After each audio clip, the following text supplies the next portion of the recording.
Terror en Haití. Pandillas desatan una sangrienta masacre en contra de la población civil. Adultos y niños entre las decenas de muertos. Suspenden la renovación del paro humanitario, aumentando la incertidumbre de cientos de miles de inmigrantes sobre su futuro en este país. Huracanes cada vez más fuertes y seguros inmobiliarios más caros. En Florida, los propietarios enfrentan una grave crisis para proteger su patrimonio. El presidente Joe Biden confía en unas elecciones libres y justas, pero hace una sombría advertencia sobre el proceso. Le contamos de qué se trata.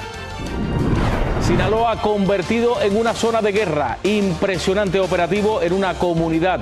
Pone a temblar a sus residentes en una ola de violencia que parece no tener fin. De Colombia para el mundo, lo llevaremos a conocer los cafés más impresionantes y selectos en la feria más grande de América Latina. Así iniciamos su noticiero, Cierre de Edición.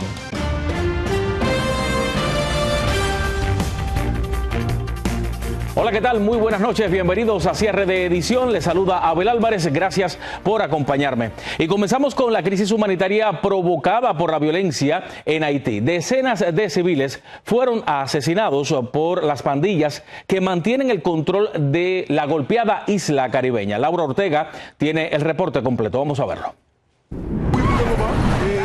Una sangrienta masacre estremeció de nuevo a Haití cuando al menos 70 personas fueron acribilladas en un despiadado ataque de pandillas que no respetó ni a mujeres ni a bebés y provocó una estampida de cientos de despavoridos civiles en el centro del país. El feroz atentado que ocurrió durante la madrugada del jueves horrorizó a la dirigencia de la Organización de las Naciones Unidas, que tuvo fuertes palabras ante lo sucedido. Given the violence that we have seen, the Secretary General strongly condemns the attack by armed gangs in the town of Pont-Sondé in the Artibonite department that took place yesterday. The attack left several dozen people dead, including women and children, injured many more, and resulted in the displacement of at least 3,000 people.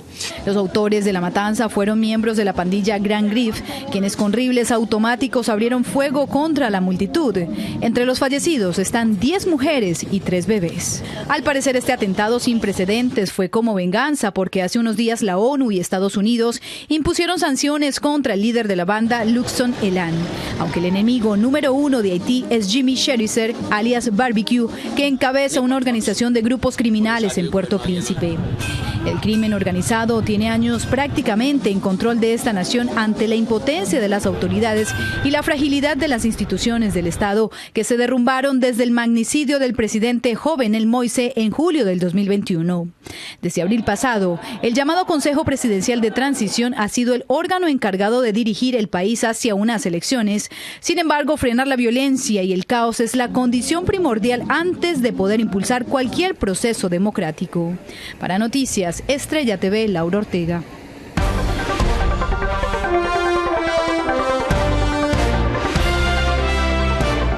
Óigame, malas noticias para miles de migrantes protegidos por el parol humanitario. Este viernes, la administración del presidente Joe Biden informó que no renovará este programa cuando los permisos expiren tras 2 años. Inmigrantes de Cuba, Venezuela, Nicaragua y Haití son los que se verán afectados por esta decisión. 2.6 millones de personas lo han solicitado hasta el pasado mes de julio. De estos, 530,000 fueron autorizados a viajar a los Estados Unidos. 110,000 cubanos, 210,000 haitianos, 93,000 nicaragüenses y 117,000 venezolanos. Y para ampliar más sobre lo que les depara a los miles de personas protegidas por este programa, se encuentra con nosotros en Frente a Frente el abogado de inmigración Jaime Vázquez. Jaime, gracias por estar con nosotros. Buenas noches. Buenas noches, Abel. Un placer estar contigo. Jaime, una pregunta. ¿Había posibilidades de que el gobierno prorrogara este paro humanitario? Sí, Abel. Había la posibilidad, no solo porque al momento de que estos paroles fueron otorgados, había la expectativa de que llegara a pasar, pero este programa está implementado para ucranianos y para afganos, y el gobierno ha extendido este parol humanitario a ellos. Por consiguiente, se esperaba que al momento de otorgarle estos permisos y darles la oportunidad a estas personas de venir a Estados Unidos con un permiso legal para tratar de aplacar los cruces indocumentados en frontera, la expectativa era que el parol iba a ser renovado. Ahora bien, en cuanto a los que conocemos, ¿no? Porque si ya no lo van a renovar, es decir, que cuando cumpla 2 años, las personas que lo tienen, pues van a quedar desamparados. Pero ahora bien, algo muy importante, depende mucho la fecha en el momento que se le otorgó, ¿no es así? Correcto, porque esos 2 años cuentan al momento de que la persona entra a Estados Unidos y comienza su periodo de 2 años. Por ejemplo, para los venezolanos comenzó en octubre del 2022 el proceso de aplicaciones. Para Nicaragua, Cuba y Haití comenzó en enero del 2023. Por consiguiente, todavía hay personas que tienen 6 meses, 1 año y hasta 1 año y medio posiblemente de permiso todavía válido. Eso es importante que se aclare porque a veces la gente entra en pánico y dice, ya no lo van a renovar, pues se acaba en la fecha determinada. Y no, depende mucho la fecha en la que usted entró a este país. Pero ahora bien, los cubanos sabemos que tienen la ley de ajuste, que eso les garantiza al año y un día tener la residencia permanente en el país. Correcto. El resto de los beneficiarios del parol, ¿qué pueden hacer? Bueno, a ver, aquí es donde está la situación difícil, porque estas personas al momento de entrar tienen que poder determinar ahora dentro de Estados Unidos si tienen la posibilidad para aplicar asilo. Y sabemos que no todos los que vienen de otros países tienen esa oportunidad de demostrar el miedo creíble a persecución o muerte. Tienen que ver si tienen algún tipo de familiar o visa de empleo disponible. Pero aquí el problema más grave es que va a dejar a muchísimas personas en una incertidumbre, muchos de ellos con responsabilidades económicas, contratos de arrendamiento, compra de carro, cuenta de bancos, tarjetas de crédito que quedarían en el aire. Y bueno, y si no tienen cómo quedarse legalmente en el país, se van a tener que salir.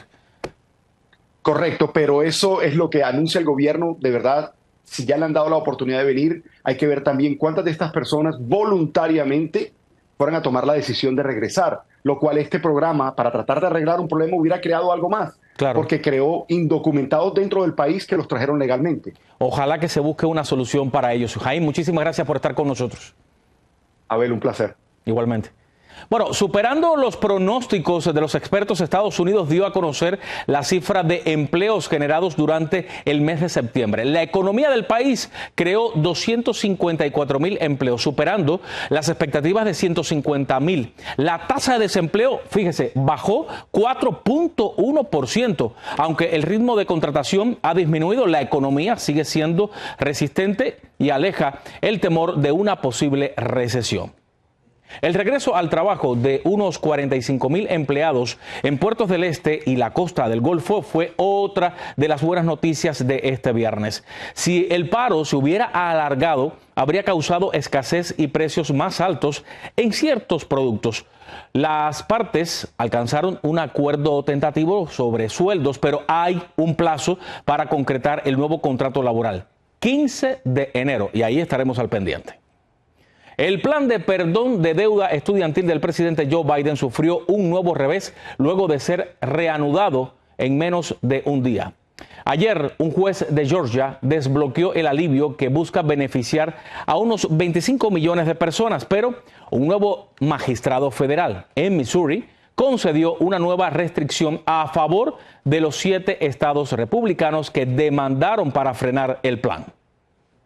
La distribución que causó el huracán, o la destrucción más bien que causó el huracán Helene, volvió a poner de manifiesto la necesidad de tener un seguro de propiedad en la Florida. El gran problema es que los precios se han incrementado dramáticamente y las compañías se están yendo del estado.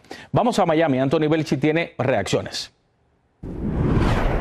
Los huracanes cada vez son más frecuentes y más poderosos debido al cambio climático. Eso hace que los desastres naturales también sean más habituales por la fuerza de los ciclones. Se ha visto en los últimos días con Helene y con los otros que han azotado Estados Unidos. Un seguro contra huracanes se hace indispensable.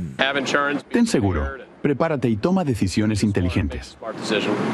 Pero en Florida hay un serio problema con los seguros contra huracanes. Debido a esta situación, las pocas empresas aseguradoras que quedan ofrecen sus servicios a precios astronómicos. En poco más de 5 años los costes en algunos casos se han triplicado. Una pesadilla para los propietarios de viviendas que aún están pagando la hipoteca.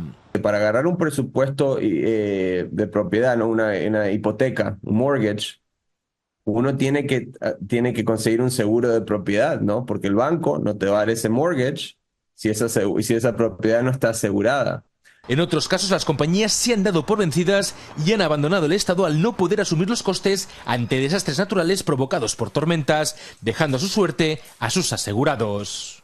O sea, financieramente no tiene sentido, no tiene retorno para estas compañías de seguro de propiedad asegurar viviendas en el Estado. En previsión a lo que ahora ya está ocurriendo, en 2002 la legislatura de Florida dio luz verde a una ley para una aseguradora financiada con dinero público, pero no es suficiente porque está al borde del colapso ante tantas solicitudes. Conseguir el seguro de propiedad en sí, aún al precio que esté, es difícil. El problema con los seguros también podría trasladarse a otros estados donde hasta ahora muchos bancos no requieren pólizas contra huracanes. Es increíble que la ira de la madre naturaleza haya llegado tan rápido y que tanta gente haya perdido todo. Casi nadie tenía seguro contra inundaciones. Eso también está obligando a que los residentes se planteen irse a otras partes del país debido al aumento de los costes de los seguros. Desde Miami, Florida, Anthony Belchi, Noticias de Estrella TV.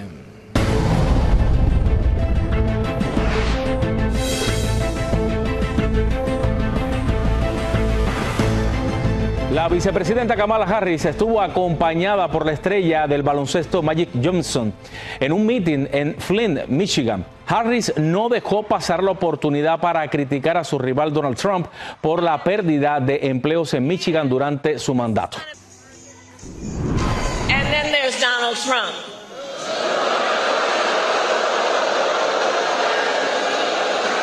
So Donald Trump has a very different approach. So, Donald Trump makes big promises, and he always fails to deliver. La candidata demócrata también se reunió con líderes árabes y musulmanes buscando recuperar el apoyo de votantes insatisfechos con la política estadounidense en Gaza y Líbano. Mientras tanto, el candidato republicano Donald Trump visitó Georgia y aprovechó para criticar la reacción de la Casa Blanca a la devastación provocada por el huracán Helene en varios estados. Yeah, of course they are. It's been a terrible response from the White House. They're missing $1 billion that was used for another purpose, and nobody's seen anything like that. No, from that standpoint, it's been terrible. El expresidente se reunió con el gobernador Brian Kemp, a quien había atacado tras perder las elecciones de 2020 y de quien ahora dijo hace un trabajo fantástico.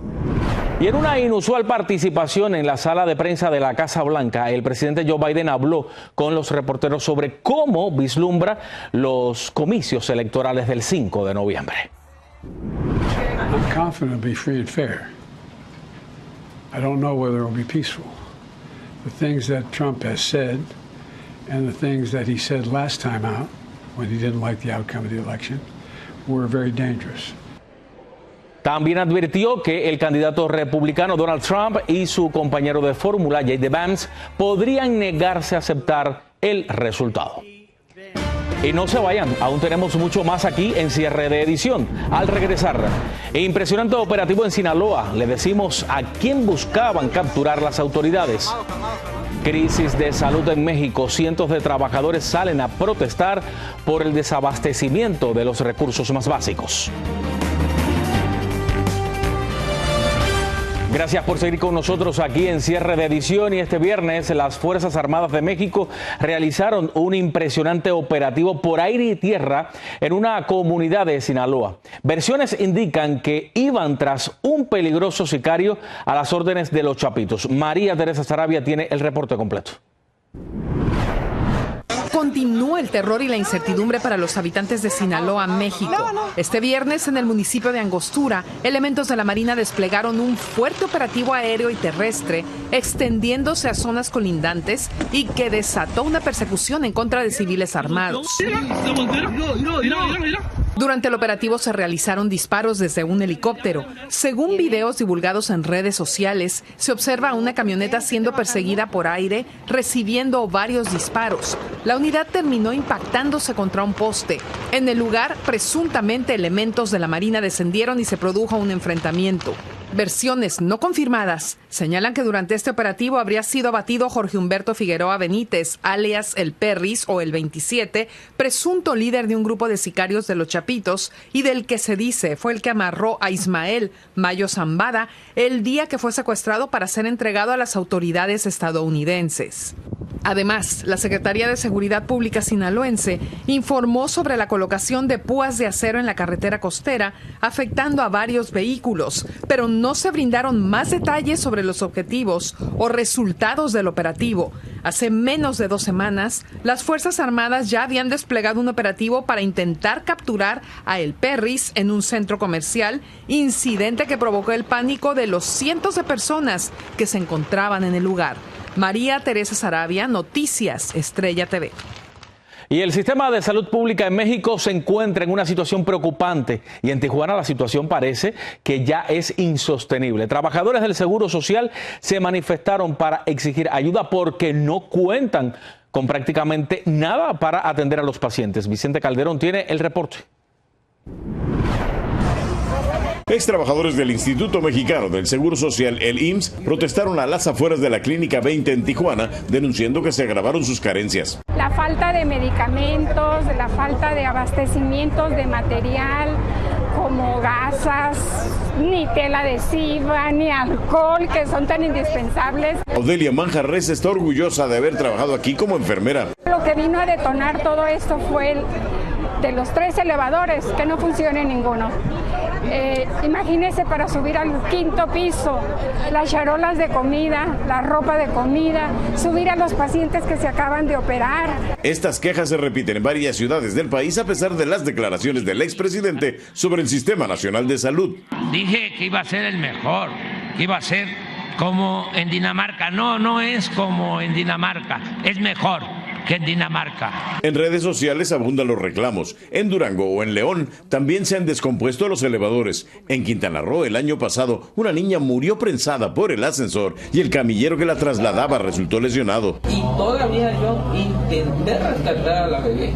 La institución afirma que este sexenio invirtieron como nunca en infraestructura personal y todos los renglones. Aprobaron comprar 180 ascensores para toda la República. De regreso a Tijuana, las autoridades reconocieron que la falta de elevadores les obligó a posponer decenas de cirugías. La complejidad nos exigía cuidar todos los detalles e impedir un movimiento que pudiera ser brusco en la escalera. Ahí sí no nos podíamos arriesgar. Y es que cuando su condición lo permitía, el personal cargaba a los pacientes por las escaleras. Los ascensores volverán a funcionar a finales de noviembre, mientras habilitaron uno exterior.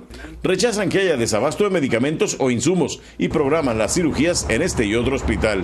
Pero las quejas persisten, pues como en otras ciudades, hay gente que tiene que esperar hasta 1 año para su próxima cita en el Seguro Social. En Tijuana, Vicente Calderón, Noticias Estrella TV. No se vayan, aún tenemos mucho más aquí en cierre de edición. Al regresar, celebran la Feria de Café en Colombia con las preparaciones más novedosas y las mejores variedades del mundo. Se la muestro enseguida.